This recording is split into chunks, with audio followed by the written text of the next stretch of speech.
Wow,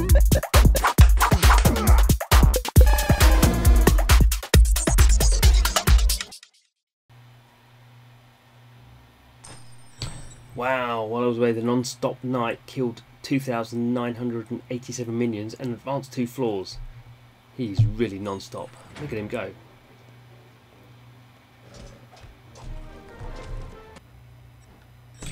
Nonstop Knight's been very busy. He's killed 4,967 minions. Let's see what he's been up to. He's on floor 29. He's ready for a battle. It's a boss. Let's help him out with a clone. And another clone. And a leap. And a leap. And a whirl. He's won. Nonstop Knight just doesn't stop.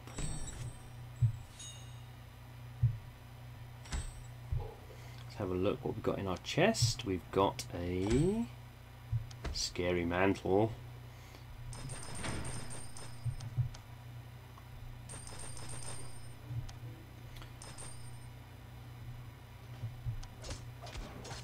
And off he goes again. He just will not stop. He is the Nonstop Knight. It's been a while, so let's check in with the Nonstop Knight. He's been busy. He's killed 4,944 minions and advanced 2 floors. Let's have a quick look. There he is. He's in floor 32.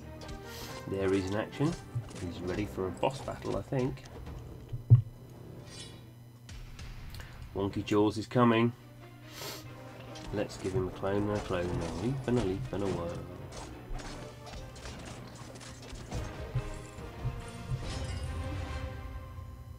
There we go, wasn't so hard, was it? Silver chest.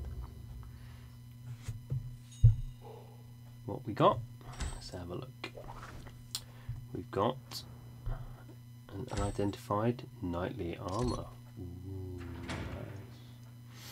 Let's level up our knightly armour. What else we got? Scary mantle, sharp kataka. We've got levels increased. Nice. Claim leveled up 8 times. Pass Butch. See you, Butch. There's a shot. But Nonstop Knight, he just doesn't care. He's non-stop and he's knighting. And he's going to kill some more enemies. Let's leave him to it. So what is Nonstop Knight all about? In the last kind of couple of videos, we've tried to show you how an idle game works. So an idle game is all about you not playing it. So I'm not touching the screen. The Nonstop Knight, this little chap here, going into dungeons, bashing away. While we're in the dungeon now, we can help him out. We can drop in some clones. We can use some of the attack stuff. That's more to give us, as the player, something to do while we're looking at the screen.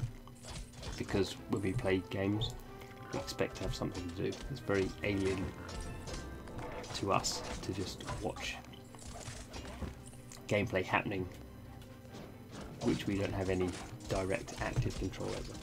That's what idle games are about. I guess what's interesting with Nonstop Knight is idle games have traditionally been about things that you wouldn't have any control over. So a farming idle game or a building idle game is you set the farming or the building off and you come back when it's done. In RPGs, a key part of the RPG is doing battles and doing some sort of thing in the battle. They're not active like a first-person shooter, or certainly a MOBA. But the point of an RPG is you have a battle and you do something in it and you choose the special attack. Even in the autoplay RPGs that we're seeing a lot of now, there's still something you do. There's still a cool thing for the player to do. In these idle games in the prop line, that's not the thing. So we have to really divorce ourselves. Even though we're pressing to clone, I think the clone thing's really nice. I can imagine later in the game where we're going to have a lot of clones going on, hopefully more than 2. I can imagine 10 clones, that would be very cool. And it is interesting because the developer, if you talk to them about kind of the inspiration for the game, they're very much inspired by games like Diablo, which in some ways seems a very long way away from an idle game. But equally, if you played Diablo for a long period of time, it's not really about the gameplay, it's all about the meta game, it's all about the character creation, the levelling up, the kitting out, the loot, all that kind of stuff. So let's kind of finish up what our thoughts are on Nonstop Knight. Let's quickly go in, level that up. What else we got? Knightly armor,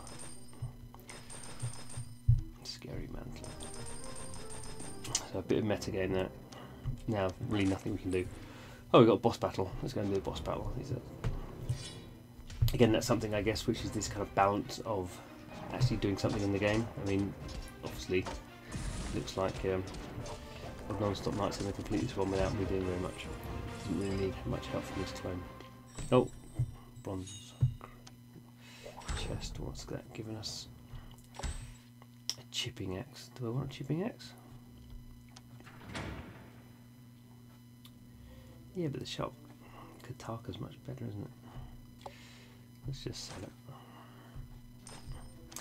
Okay, so I've demonstrated some level of bonkers control, whereas if I just auto-played it, I would have chosen the oh, slam. I would have chosen the chipping axe. I couldn't be powerful, but you know, maybe that's a nice thing about autoplay games. You play them in a slightly different way than you would do. It's not necessarily about optimising it, because it doesn't really matter. Skill. So what have we got here? We've got the whirl, basic slam, slam the ground again. So now you can see at the bottom of the screen we've changed. What we had was a whirl. Now I've got a slam, and I can watch a video to get some bonus currency. Don't really care, because I'm just getting loads of currency by just this game going on. So he's gone down another level. There he goes, off he goes again.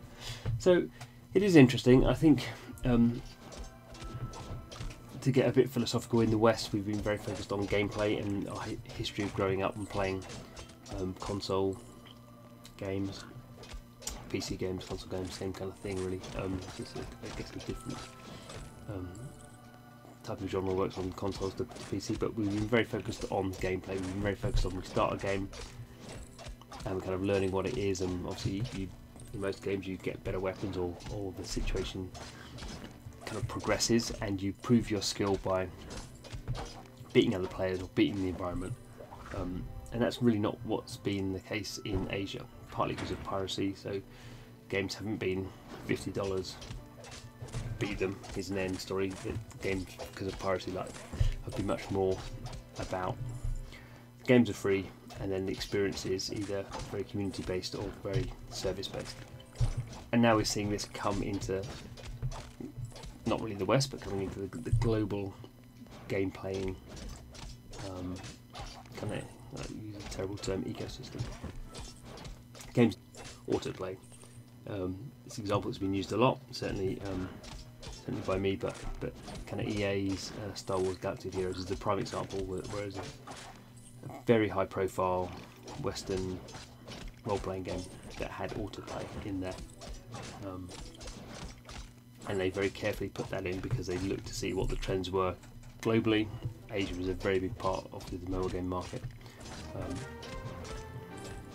and autoplay is something that just means, yeah, I'm going to get my rewards quicker.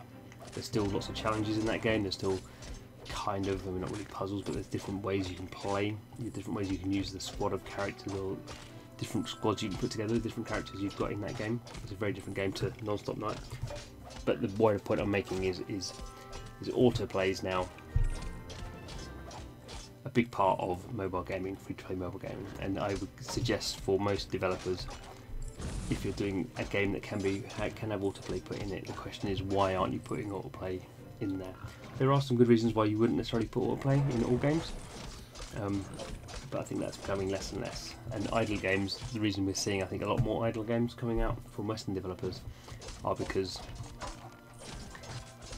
this kind of autoplay, this kind of like, well, the game isn't about what you're doing in the game is about the wider thing about the game.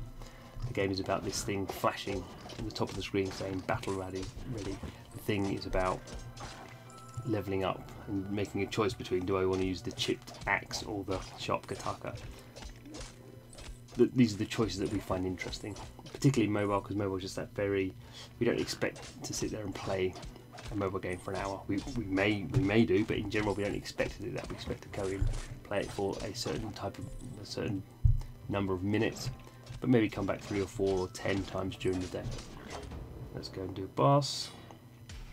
And actually the reason I think that Nonstop Knight is interesting and why we spent so much time trying to give an idea about why it works and kind of waffling on is because I think it's one of the better examples, and probably, oh, I've died there, so there we go. I'm going to start all over again.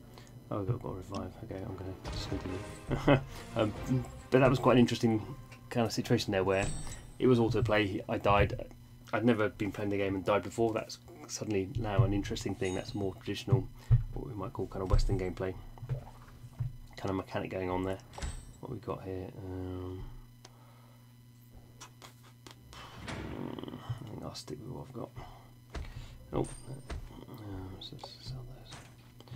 So making some decisions. But yeah, I think this is a kind of a prime example. Nonstop Knight is a prime example from a Finnish developer and a German publisher, and it shows how Western development has moved on a lot. And the fact that it actually, I mean, it's still early, it's not been out for 2 weeks yet, but it got quite a lot of downloads. I know it was quoted as it had 2 million downloads in 4 days. It got Apple featuring, so it's not necessarily a massive surprise. What will be interesting to see if there's any figures come out about the retention of the game. So retention is normally measured in 1 day, 7 day, 30 days. Interesting to see what happens in terms of monetization, the people buying in-app purchases, the people watching the videos.